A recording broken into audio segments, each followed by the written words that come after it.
Welcome to Venture Cafe Presents. I'm Christine Dunn, and joining me here tonight at Robotics Night at the Venture Cafe is Jim Bento. He's the CEO of Movia Robotics.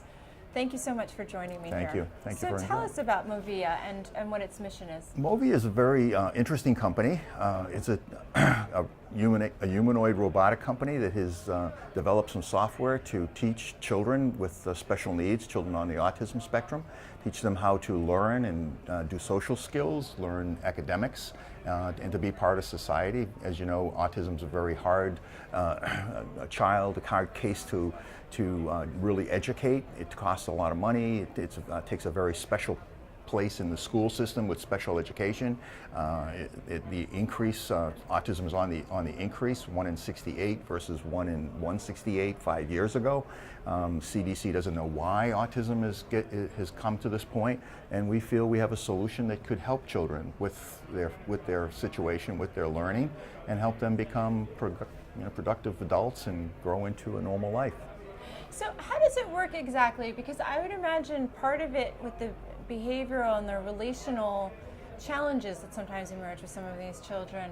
How does it work working with a robot in terms of teaching them how to interact and teaching them how to deal with their, Exactly. What we've done is we've proven that you still have the need for a social interaction, but with children that are on the autism spectrum have a little difficulty with that. They have trouble with eye-to-eye contact. They have trouble with some of the human interactions that we normally will have. And what the robot does, it basically becomes a friend or an object to them that they can relate to because it doesn't show emotion. It's repetitive. It's not really a toy, but they look at it as someone that they can become friends with. And through that, we use an instructor, we use a therapist, and an instructor in the classroom. That instructor helps and develop content that the child basically is working on, things like social skills, how to beat a drum, how to basically have an eye contact or an exercise, all the way up to academics. You could teach a French lesson, you could teach a math lesson with it. So depending on where the children are on the autism spectrum, it really helps them with their learning. And is it the fact that it's a robot, does that help them in terms of not feeling the pressure of the interpersonal relationship, or what is it about their response? Well, that's it exactly. It's a robot, but it's a very special robot. It's a humanoid robot. It's different from your pick-and-place robot that you see and that has been around for a long time. It's a robot that emulates a lot of human interaction. It has the ability to do eye contact, read my eyes, they change colors. It has a voice.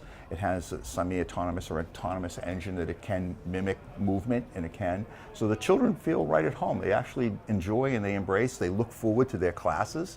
They look forward to basically the next time that they're going to meet the robot. And we use that as a learning aid to assist teachers to get to the problem, which is to really assist these children in their learning abilities and disabilities.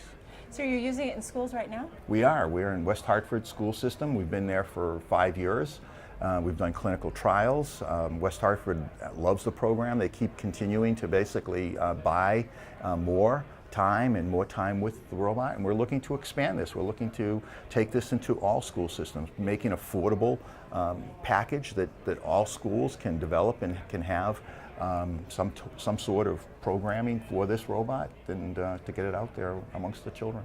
Can you talk about the genesis of the idea? Where did it come from and how did it develop? Okay, our founder is Tim Gifford. Tim Gifford is a Yukon researcher, and one day he came home after doing some work in virtual reality and artificial intelligence, and had a conversation with his wife, who's a gifted school teacher at West Hartford schools, just coincidental. And she said to him, could you use this robot to teach children with special needs, children on the autism spectrum? And he said, let me think about that. So a couple years later, he founded Movia, and they developed software, very specific software, to really address this problem and to get there. We've done a clinical trial. It was an NIH grant that funded the clinical trial. Positive. We just got the results, positive results. We've wrapped some intellectual property around this to protect it, and it seems to be really starting to take off. So how do you differentiate your humanoid robot from others? I mean, what do you see as kind of the market differentiator from these other? Well, actually, we're a software-based company, so we use multiple hardware platforms. And so the one we use now is a SoftBank Aldebaran robot called Now, N-A-O, and the next generation of Now is Pepper. And they're excellent robots, but there are multiple other robots that potentially could fit into this whole concept. And we could use a less expensive robot, so we could have a variety of different robots that would work and do the same thing. And it's really the software that helps to differentiate it. Absolutely. It's the software that makes the difference. The software makes the robot run and do what it does very, very nicely. Great. Well, Jim, thank you so much for thank joining you. us here today. I really appreciate the opportunity. Thank you. For the Venture Cafe Presents, I'm Christine Dunn.